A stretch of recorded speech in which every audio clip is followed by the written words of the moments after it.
The United States of America, a country where opportunity runs abound and where equality and unity are our core values.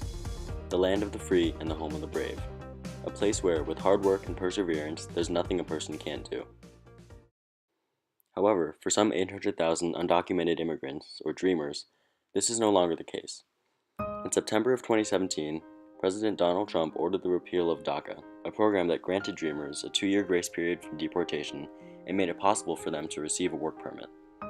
Now that the program has vanished, these people live in fear, a fear that has affected our entire nation. We've now reached a very significant crossroads. How will we respond when one of our core values, immigration, is under scrutiny, and dare I say, under attack? Evidently, there are a lot more things wrong here than just our immigration policies.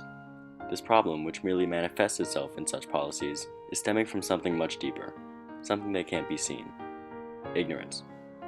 In today's world of social media and accessible information, ignorance is not a byproduct of circumstance. Rather, ignorance is a choice. So where do we go from here? How do we combat ignorance? Here, I want to introduce some sources to shed some light on the issue at hand. In an address to the New World Congress in October 1985, Pope John Paul II said, "Every human being has the rights of freedom of movement and of residence within the confines of his own state. When there are just reasons in favor for it, he must be permitted to migrate to other countries and to take up residence there. The fact that he is a citizen of a particular state does not deprive him of membership to the human family, nor of citizenship in the universal society, the common worldwide fellowship of men."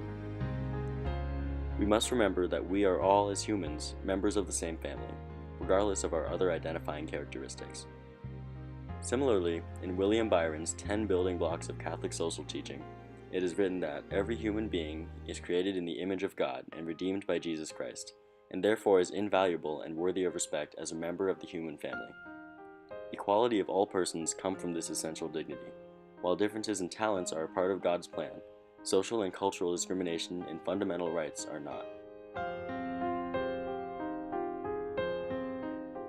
Now, there is one all-encompassing idea that unites everything that I've addressed in this video: dignity.